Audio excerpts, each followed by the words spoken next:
എന്തിനാ എൻ്റെ മുമ്പിൽ വന്നിരുന്ന് ഈ കരയുന്നേ? എനിക്ക് കാണേണ്ട നിങ്ങളുടെ ഒരു പ്രകടനവും. ഞാൻ കുറേ കരഞ്ഞ് കാല് പിടിച്ചിട്ടുണ്ട് നിങ്ങളുടെ അടുത്ത് പല തവണ. നിങ്ങൾ എന്തായിരുന്നു ആവാൻ ശ്രമിച്ചുകൊണ്ടിരുന്നേ? ഒരു നല്ല അച്ഛനോ? ഒരു കുഞ്ഞിനെ ഡിസിപ്ലിൻ പഠിപ്പിക്കുന്നത് അവൻ്റെ ആഗ്രഹങ്ങളും അവൻ്റെ ഇഷ്ടങ്ങളും എല്ലാം തല്ലിക്കെടുത്തിയല്ലാന്ന് ഞാനൊരു 1000 വട്ടം നിങ്ങളോട് പറഞ്ഞിട്ടുണ്ട്.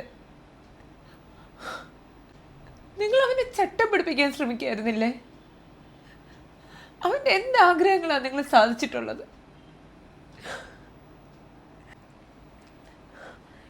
ഇന്ന് വരെ അവൻ്റെ ജീവിതത്തിലുണ്ടായ എല്ലാ സങ്കടങ്ങൾക്കും ഒരൊറ്റ കാരണമേ ഉള്ളൂ. അത് നിങ്ങൾ മാത്രമാ. അവൻ്റെ ചെറുപ്പം തൊട്ട് അവനെ നിങ്ങൾ എന്തൊക്കെയോ ആക്കാൻ ശ്രമിച്ചു. അവൻ്റെ ഇഷ്ടങ്ങൾക്കൊന്നും നിങ്ങൾ നിന്നില്ല. ഇഷ്ടമുള്ളൊരു ജ്യൂസ് എടുത്ത് കുടിച്ചതിന് നിങ്ങൾ അവനോട് എന്തൊക്കെയാ ചെയ്തേ? ഒരു കൊച്ചു കുഞ്ഞിനോട് ചെയ്യാവുന്നതായിരുന്നോ? അവന് ഇഷ്ടമുള്ളൊരു ഡ്രസ്സ് ധരിക്കാൻ പറ്റിയിട്ടുണ്ടോ? അവനവൻ്റെ ഫ്രണ്ട്സിനോട് ശരിക്കൊന്ന് സംസാരിക്കാൻ പറ്റിയിട്ടുണ്ടോ? എന്തിന്? അവനിഷ്ടമുള്ളൊരു കോഴ്സ് പോലും അവനെ നിങ്ങൾ പഠിപ്പിച്ചിട്ടുണ്ടോ?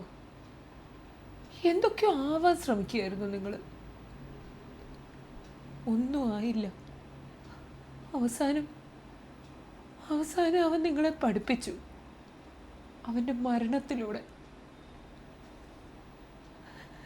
നഷ്ടപ്പെട്ടത് എനിക്ക് മാത്രം എൻ്റെ കുഞ്ഞിനെ. നിങ്ങൾ മിണ്ടരുത്. നിങ്ങൾക്കൊന്നും പറയാനുള്ള അധികാരമില്ല. അവൻ നിങ്ങൾക്ക് ആരുമല്ലായിരുന്നു. നിങ്ങളെപ്പോലുള്ളവർക്ക് ഒരു പാഠമായിരിക്കണം എൻ്റെ കുഞ്ഞിൻ്റെ ജീവിതം. ഇനിയെങ്കിലും ഇതുപോലെ ഒരു മക്കൾക്കും ആത്മഹത്യ ചെയ്യേണ്ടി വരരുത്. ഇതുപോലെ ഒരു മക്കളെ ഒന്നും ആക്കാൻ ശ്രമിക്കരുത്. അവരെ കുറച്ചെങ്കിലും അവരുടെ ഇഷ്ടത്തിന് വിടണം. പിടിച്ചു വെച്ചല്ല മക്കളെ സ്നേഹിക്കേണ്ടത്.